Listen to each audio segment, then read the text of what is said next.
O duelo do Palmeiras contra o Juventude, no último sábado, pelo Campeonato Brasileiro, havia criado algumas preocupações no torcedor devido aos 10 desfalques no time.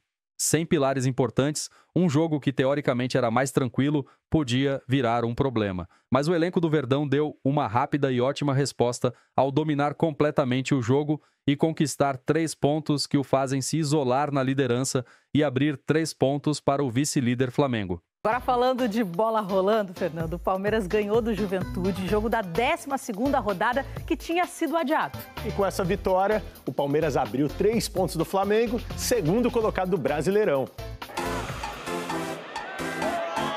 O Cebolinha é meio flaco com a bola nos pés. E me entenda bem, isso é um trocadilho e não uma comparação ao atacante Flaco Lopes. Craque no carisma, o personagem da Turma da Mônica foi uma das atrações palmeirenses na véspera do Dia das Crianças. Você tá mais ansioso para ver o Cebolinha de perto ou o time do Palmeiras? O time do Palmeiras, né? Ah, porque o Cebolinha é um só, o time do Palmeiras são 11. Nada como a sabedoria infantil. E para enfrentar o Juventude, o Abel Ferreira colocou no banco 9 jovens revelados no Palmeiras. E no time titular, a expectativa era para ver em ação um atacante experiente, mas que encarou o jogo com a empolgação de um menino. O Bruno Rodrigues não começava jogando desde janeiro de 2024. De lá para cá, sofreu 2 lesões graves, uma em cada joelho. Voltou a jogar no mês passado. Muita resiliência, muito foco, muito trabalho. Agradeço todo mundo do clube. O camisa 11 foi bem participativo e fez o segundo gol do jogo, o primeiro dele com a camisa palmeirense. Um gol muito especial, que representa o renascimento de quem nem sabia se voltaria a jogar futebol um dia. Na comemoração, beijou os 2 joelhos. Isto é tudo aquilo que eu acredito, que é no trabalho, na persistência, na resiliência. Para mim, esse é o maior talento que alguém pode ter. O Bruno Rodrigues formou a dupla de ataque com o Rafael Veiga. Os dois substituíram o suspenso Vitor Roque e o Flaco Lopes, que está com a seleção argentina. E a aposta do Abel Ferreira funcionou, viu? Antes do gol do Bruno, o Veiga já tinha feito dele.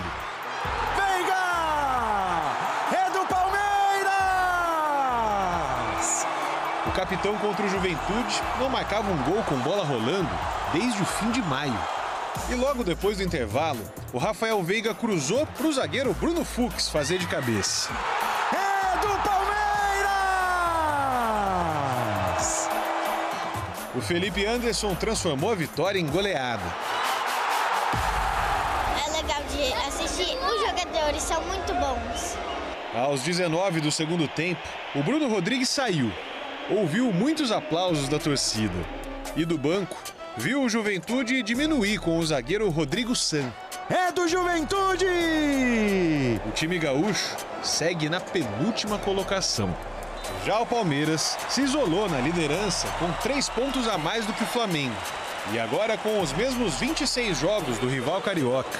O torcedor palmeirense tá feliz da vida. Adultos, crianças e até o Cebolinha. Olha só, claro, fica à vontade mesmo. A força de construção do Palmeiras contra um time que, obviamente, ia construir pouco. E aí eu tô falando do dedo do treinador. Quando você vê Veiga e Andreas Pereira, entre aspas, volantes no jogo, porque, na verdade, o Palmeiras teve muito mais domínio e controle, podendo construir o jogo. Quando você olha o Maurício e o Felipe Anderson, o Maurício, no começo do ano, era o melhor jogador do time. Né? Então, você tá falando de um jogador que vai ter fases durante a temporada muito boas. O Felipe Anderson jogando como um falso 9 naquele começo do ano. Como um falso 9, bem lembrado. O Felipe Anderson que se encontrou. Palmeiras demorou, provavelmente se fosse outro clube, ou, talvez no Flamengo não, talvez sim, mas teriam descartado o jogador que foi contratado para ser um destaque, demorou, se encontrou. Você vê esses 4 jogadores, mais com alas, principalmente na esquerda, o Piquerez é muito bom jogador na construção, você vê que é um time tecnicamente muito forte. Mas o treinador podia ser conservador. O treinador poderia jogar jogar num 4-2-3-1, por exemplo, jogar com um meia atrás do atacante, não ter o meio-campo tão construtor. Ele fez um jogo com a ideia de que o Palmeiras conseguiria se impor muito, pressionando o Juventude e tornando o jogo incômodo. E o Palmeiras fez exatamente isso. E tem uma outra coisa, uma formação que não está acostumada a jogar junto. Isso poderia pesar também. Isso é o que mais me chamou a atenção. Eu também. Porque você fala de desfalque, e hoje em dia leituras de futebol são muito no óbvio, né? As pessoas ficam olhando os nomes, falam, fulano não tem a qualidade de Beltrano, de Cicrano, mas o pior de um time que não seja o titular, um time desfalcado, um time que poupe, é perder o espírito coletivo, é perder a coletividade. Hoje foi um jogo muito coletivo do Palmeiras. É só olhar a seleção brasileira. Pois é, você precisa desse coletivo. E me chama a atenção também em relação à fase em que as coisas não estavam bem, e todo mundo sabia por que as coisas não estavam bem. O Palmeiras não conseguia botar a bola para dentro também porque não tinha esse repertório que está mostrando agora. A gente falou muito tempo num Palmeiras muito dependente do Estevão. A gente não tinha esse jogo pelos lados, que hoje o Palmeiras teve jogo pelos dois lados. Né? Teve volante que não era volante, teve zagueiro que fazia papel de volante, tem muito da mão do técnico, que é alguém, você falou de jogadores que em outros clubes talvez tivessem ido embora, o Abel nunca desiste de ninguém por motivos técnicos. É verdade. Ele desistiu de outros jogadores aí atrás, por motivos outros, inclusive jogadores muito bons tecnicamente. É comportamentais, em geral. Comportamental. E nenhum deles que eu me lembro está brilhando até o momento. Nenhum deles voltou a brilhar, né? Como brilhavam no Palmeiras. Talvez quem tenha tido mais sucesso fora o Wesley, né? O Wesley atacante. Mas longe de ser um brilho. É que a torcida do Inter se ouvir... Mas eu tô de acordo com você. Nem acho que é um momento. Mas ele teve. Eu tô de acordo também, eu acho. Mas uma coisa que eu acho legal, acho que o Birner tocou no Felipe Anderson, que eu concordo, deixou de ser aquela coisa que era uma interrogação, mas ao mesmo tempo não virou o cara. Sim, o cara. Eu acho que esse é um jogo que traz essa relevância também para mostrar a força do elenco, mas para Rafael Veiga, resgatar a individualidade, Felipe Anderson. E mesmo, assim, Bruno Fux, primeiro gol. Cara, não, mas o Bruno não só primeiro gol, né? O Bruno Fux fez um jogaço. O Bruno Rodrigues... E o Bruno Fux, inclusive, jogando como volante em vários momentos, né? Ele vinha iniciar o jogo... Então, o que eu trago é, assim, a importância desses caras, assim, se sentirem... Porque não é questão de um gol. É na hora, assim, não tem ninguém, gente. A briga hoje é com a gente. Bruno e a gente resolveu o que isso gera para esses caras. Bruno Fux, por exemplo, tem uma necessidade. Ele está emprestado pelo Atlético Mineiro. A permanência dele depende de boas partidas. Né? O Bruno Rodrigues tem todo esse lado pessoal que a gente ressaltou. Então, foi uma noite perfeita nesses dois aspectos. No coletivo, o time funcionou. E também esse resgate de individualidades. O Veiga voltando a ser um jogador importante. É tudo fruto de um trabalho da gente. Quando se deixa trabalhar, como é o caso do Abel e o caso do Palmeiras, se trabalha bem, é uma questão de tempo. Se o time não evoluísse, aí eu acho que deveria haver uma análise. Em quanto tempo apareceria essa evolução? Eu acho que essa evolução está aparecendo no momento certo. Vai ser uma briga até o fim por esse Campeonato Brasileiro, muito pela qualidade do Flamengo. E o Flamengo pode superar, pode ganhar o clássico do fim de semana que vem. E tudo bem em termos de classificação, tudo bem não, para o Palmeiras não estará tudo bem, mas o Palmeiras não deixará de ter as qualidades que tem e que apresentou mais uma vez. Aliás, isso é uma coisa, né, que é inevitável, no futebol brasileiro é inevitável. Você tem dois técnicos fazendo dois bons trabalhos, não se discute isso. Você está falando de Abel? Eu falando de Abel e Felipe Luiz. O Flamengo agora está numa fase um pouco... Mas, assim, no geral, é um ótimo trabalho do Felipe Luiz. Acho que não tem muito o que se questionar a respeito disso. Mas a gente sabe, né, que, sobretudo, se um dos dois não for campeão de nenhuma das duas competições, esse técnico já está crucificado. O bom trabalho que a gente está citando aqui, seja do Felipe ou seja do Abel, vai ser completamente jogado no lixo e vai dizer que esse cara não serve para nada e seja o Abel ou seja o Felipe, tem que ser demitido, tem que trocar. Isso é óbvio. Claro que se acontecer de um ser campeão brasileiro, o outro ser campeão da Libertadores, pode acontecer. Acho pouco provável que nenhum dos dois ganhe nada. Porque acho que no Campeonato Brasileiro, para que o Cruzeiro consiga ser campeão... Tem até na tela a classificação. E tem um jogo a mais. E tem um jogo a mais. Então, acho que olhando hoje para a força do Palmeiras, para a força do Flamengo, para o Cruzeiro ser campeão brasileiro, é muito difícil. Então, acho que é pouco provável que nem Palmeiras e nem Flamengo, que ambos fiquem sem títulos nessa temporada. Mas... ambos podem não ganhar a Libertadores, isso é factível, não seria o normal, mas é factível. E no Campeonato Brasileiro, o mais provável é que um deles leve. Ou o que pode ser pior, até por essa rivalidade que se estabeleceu. Um time ganhar os dois. Aí se um ganha os dois, aí Então, o peso para o outro... Mas, assim, fica insuportável. E eu sei que, assim, é inútil a gente falar isso, mas eu gosto sempre de ressaltar, cara, porque, assim, a gente tem que ter o equilíbrio, a gente não tem que entrar nessa noia, nem na euforia, porque que é o papel do torcedor ficar eufórico, e nem na depressão, que também é compreensível que o torcedor entre no momento em que o seu time não ganha nada e tem o potencial que esses dois times têm. Mas olhando de maneira equilibrada, sensata, acho que a gente não tem muito o que questionar. Existem sempre questionamentos e sempre existirão, mas não dá para dizer que o trabalho do Abel não seja bom ou que o trabalho do Felipe Luiz não seja bom. Eu já vou trazer Flamengo e Cruzeiro também para essa discussão, Birner, mas falando especificamente do Palmeiras, óbvio que a minha pergunta, de certa forma, traz outros times, mas o futebol brasileiro é feito de raio-x de momento. Raio-x de momento. O Palmeiras, como você definiria? Palmeiras tem o melhor futebol do momento? Ou ele é o mais confiável do momento? Não, mas isso já disse, inclusive, até antes da rodada do São Paulo. Mata-mata da Libertadores. Não, antes das quartas. O Palmeiras estava jogando melhor que o Flamengo. É que eu vejo o Flamengo... Com mais potencial. Com mais potencial. De onde tirar. Né? Agora, por quê? Por exemplo, a gente viu o Palmeiras ganhar assim do Juventude. Esse Palmeiras consegue jogar futebol para ganhar assim, por exemplo, do Botafogo? Sem os jogadores? É que não vai ter tantos desfalques assim. Consegue? Por exemplo, quando você olha a chance do Flamengo com 10... É que isso não existe, então na prática... Mas eu entendi. É uma utopia. O Flamengo sem 10 jogadores importantes, o Palmeiras sem 10 jogadores importantes. Eles vão enfrentar, sem esses jogadores, o Botafogo, o Fluminense, o São Paulo, o Corinthians, o Vasco, o Atlético, o Cruzeiro, o Inter. A tendência é que o Flamengo faça mais pontos. Só que o momento do Palmeiras é melhor e tem uma coisa, faltam 12 rodadas, o Flamengo precisa de 2 para ultrapassar o Palmeiras. Não ultrapassa mais em uma. Né? Se minha conta não estiver errada, é isso. Fazendo o serviço dele contra o Palmeiras. E aí entra uma outra coisa que é essencial. O Flamengo sempre disse que a prioridade é o Campeonato Brasileiro. Sim. O Flamengo sempre deu muita atenção ao Campeonato Brasileiro. Você olha os números... E o que a gente até elogiava, né? Porque acho que tem que elogiar. Eu concordo com isso. E acho que não dá nem para chamar de prioridade, né, Birner? Porque prioridade pressupõe... priorizar em detrimento da Libertadores. E claro que não é isso, mais, né? Mas nem pode. A questão é levar os dois exatamente no mesmo nível e ninguém mais do que o Flamengo tem feito isso, né? Porque antes dos jogos de volta das quartas de final, o Flamengo foi aquele que colocou os caras mais próximos do time titular em campo. Agora, o que vale é a pontuação. Se olha, eu acho, se fosse só qualidade de jogo no campeonato inteiro, o Flamengo jogou mais bola que o Palmeiras até agora.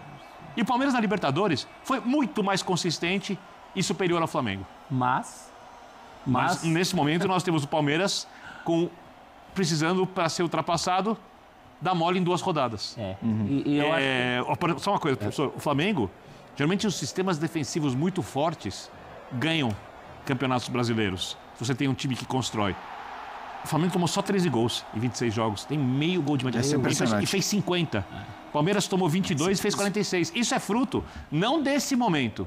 Isso é fruto do que o Palmeiras não jogou bem antes, mas pontuava, e o Flamengo jogava bem. Agora que o Palmeiras começou a jogar bem, é hora que o Flamengo precisa ultrapassá-lo. O Palmeiras vai continuar jogando nesse nível? O Flamengo vai recuperar o seu melhor futebol? O Flamengo continua sendo muito forte, é muito difícil ganhar do Flamengo. São respostas que nem os treinadores têm. E essa é a graça do campeonato. Claro, senão não tinha campeonato. Mas a consistência é a diferença do Palmeiras. Eu acho que o Palmeiras passa um momento mais consistente. E para campeonato brasileiro, a consistência é muito importante para essas rodadas que faltam. Para Libertadores, uma má noite no meio de semana pode jogar todo o teu trabalho fora. Né? Também como pode te consagrar. O Flamengo tem de onde tirar, como o Birner lembrou, suficientemente até para ganhar as 2 competições. E ganhar 2 competições, embora naquele caso uma delas fosse a Copa do Brasil, nem isso salvou o emprego do Dorival no Flamengo. O Dorival já caiu tendo ganho 2 competições. Agora, acho que a análise é que são os 2 melhores times do Brasil e da América do Sul, e um deles perder um dos títulos, eventualmente até os 2 títulos, não é não é o fim do mundo para ninguém, não é terra arrasada. Até porque, exatamente, até porque existe o outro, né? Então, você não está perdendo para ninguém. Sim, exato. Você está perdendo para um outro grande trabalho. O Viana falou de um hipotético Flamengo com um número de desfalques como o Palmeiras teve hoje. Eu acho que o Flamengo sofreria mais. Eu acho que o jeito do Abel trabalhar... Você acha o trabalho do Abel melhor que o do Felipe? Eu acho mais consistente. Ele não ganha tal nota artística. Né? Na nota artística, eu acho que o Flamengo teve momentos mais exuberantes. Eu acho que são trabalhos incomparáveis por conta da longevidade. São trabalhos diferentes. Porque, sim, é difícil. E acho que o Palmeiras acaba passando por uma reformulação maior, o que também faz com que fosse normal o começo de temporada de um Palmeiras não exibindo todo o seu potencial. Agora, é difícil essa comparação quando você fala de um técnico que assume praticamente nessa temporada, né, primeira temporada inteira, e um técnico que está há 5 anos num time no Brasil que é uma insanidade, é uma loucura. Você imaginar um técnico... E claro que só está também porque... conquistou o que conquistou, porque estivesse fazendo bons trabalhos e não levasse os títulos para casa, obviamente ele não estaria. E vou dar um mérito, Leila Pereira. Sim, mas... Quase todo dirigente, em algum momento nessas oscilações do Palmeiras, se não tivesse tanta convicção, teria trocado o técnico. E a Leila, eu não sei se foi divulgado ou não foi divulgado, no momento em que o Palmeiras estava com dificuldades, não faz tanto tempo assim, pegou... chamou todo o elenco e o treinador, não é uma coisa que ela costuma fazer, foi lá e falou, o Abel será o técnico e vocês vão ficar até o final da temporada. Aliás, não existiu maior, para mim, talvez a maior prova de que... Porque isso também é bom, né, pro elenco. Claro que a gente sabe que o Abel tem o elenco nas mãos ali, mas essa coisa para mim, mais do que o papo, a conversa que de fato aconteceu e que não é tão normal... é a renovação, é propor a renovação num momento de dificuldade, num momento de crítica. Quer dizer, na hora que você passa essa mensagem, que você vai à frente das câmeras e diz, é o seguinte, eu quero renovar com esse técnico que está... Não todo mundo... Isso, se não me engano, foi na eliminação da Copa do Brasil. Isso, pro Corinthians. Que era o momento, foi o auge de críticas ao Abel Ferreira. Isso é prestigiar, né? Que a gente fala que o técnico está prestigiado. Isso é um prestígio, porque você dizer, ele vai ficar... É fácil, todos dizem. É fácil, porque depois de 2 semanas você manda embora. Na hora que você vai lá e assina um documento ou propõe, que foi o que aconteceu, propõe uma renovação de contrato para esse técnico, aí você está provando de que o prestígio de fato existe. Claro que é mais fácil prestigiar um técnico com essa capacidade e com esse histórico que tem no clube do que prestigiar um técnico que, né? É óbvio, mas ainda assim é um Agora, no rol dos grandes trabalhos, e a gente vai falar também do Cruzeiro, né? Leonardo Jardim também merece. Claro que são trabalhos diferentes, o do Leonardo Jardim mais curto ainda que o do Felipe Luiz. Sim. Mas pensa na responsabilidade que esse homem chegou. Ele chegou para fazer andar um time...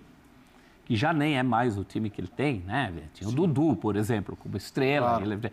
Ele chegou com uma responsabilidade muito grande ali e conseguiu também, proporcionalmente, o trabalho dele no Cruzeiro é um trabalho muito interessante. Acho. O Cruzeiro estava no bagaço, gente. Acabou super mal mesmo fazendo final de Sul-Americana, mas a gente lembra a transição de um ano para o outro. Foi terrível. Esse colocou como meta se classificar para Libertadores e aí está conseguindo um pé nas costas e tem 9 pontos a mais que o 5º colocado nesse momento. Sim, sim. Então está entregando o que prometeu que entregar. Mas já que citamos os 3, eu peguei aqui os próximos jogos. Eu sei que esse é um exercício difícil, mas vamos lá. Próxima rodada, o Palmeiras, próximo jogo de cada um.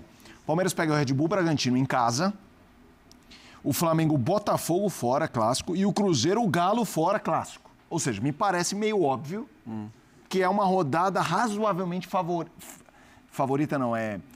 Favorável ao Palmeiras. Só que daí... O Palmeiras pega Flamengo fora, Cruzeiro em casa. Justamente os dois. Enquanto o Flamengo pega o Palmeiras em casa e depois o Fortaleza fora, a Fortaleza que tá mal. E o Cruzeiro pega o Fortaleza. O Fortaleza está no caminho dos outros dois, que não o Palmeiras. E aí depois ele pega o Palmeiras, o Cruzeiro pega o Palmeiras fora. Vou repetir, o Flamengo está muito pressionado.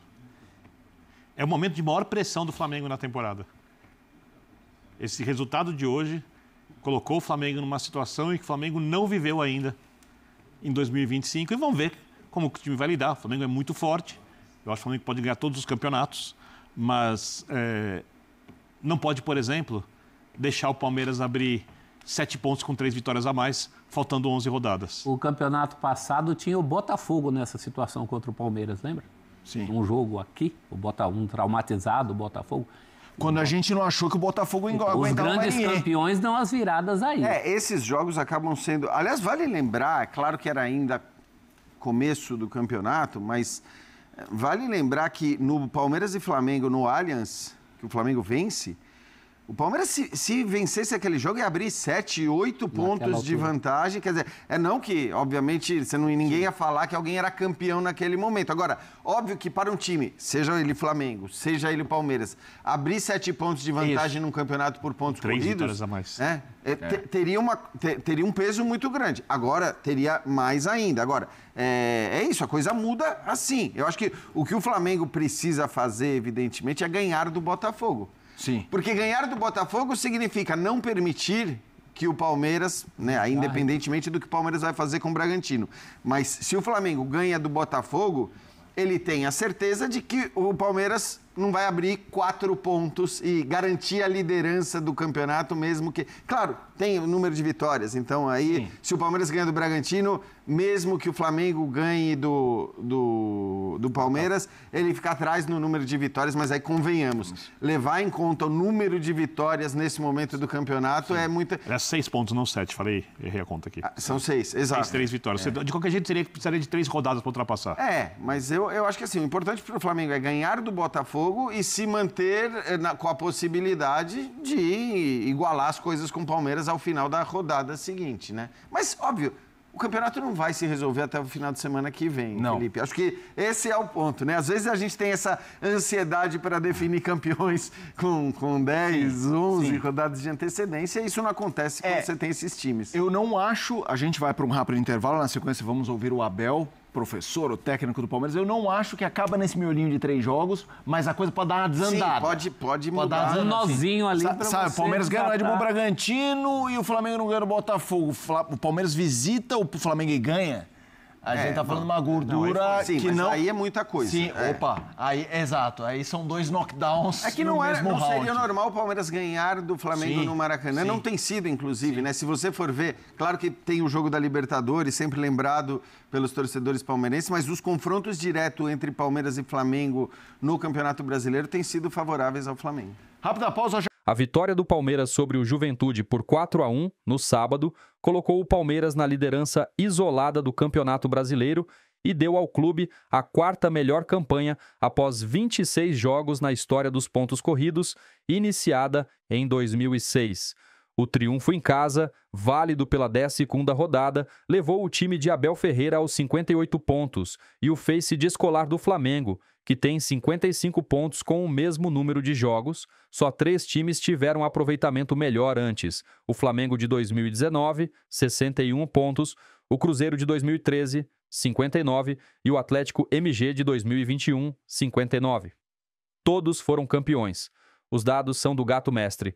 É a primeira vez que o Palmeiras alcança essa pontuação em 26 partidas. Antes, a melhor campanha do time tinha sido em 2022, com 54 pontos quando levou a taça. Os cálculos tornam o time favorito para a conquista nesta temporada. De acordo com o Gato Mestre, as chances de título agora são de 70,2%, bem acima das do Flamengo, 23,2%, o vice-líder. O Palmeiras ainda tem um jogo atrasado a fazer no Brasileiro, o clássico contra o Santos da 16ª rodada, que foi remarcado para o dia 15 de novembro, na Vila Belmiro. A equipe volta a campo na próxima quarta-feira, outra vez no Allianz Parque, para encarar o Red Bull Bragantino pela 28ª rodada. Milton Neves sinaliza Palmeiras campeão. Em sua coluna no UOL, o experiente comunicador demonstrou convicção de que o Verdão irá recuperar o título brasileiro que conquistou pela última vez em 2023 e perdeu para o Botafogo no ano passado. Ainda mais líder, Palmeiras inicia sua contagem regressiva para o título, escreveu Milton Neves no texto opinativo. Apesar de ligar o alerta para o confronto direto com o Flamengo no domingo que vem, 19, no Maracanã, o jornalista enxerga uma grande confiança na equipe palestrina, não só no Brasileirão, como também na Libertadores. O Verdão está com aquela pinta de campeão, com seu time cada vez mais azeitado e absolutamente decisivo nos momentos-chave, escreveu Milton, que complementou. O título só depende do Verdão. Quando será o próximo jogo do Palmeiras? Antes da final antecipada com o Flamengo no próximo final de semana, o Verdão realizará outra partida no Allianz Parque. Nesta quarta-feira, 15, o time de Abel Ferreira recebe o Bragantino. A bola vai rolar no estádio palmeirense a partir das 19 horas, horários de Brasília. No mesmo dia, às 19h30, o Flamengo fará o clássico com o Botafogo no Newton Santos.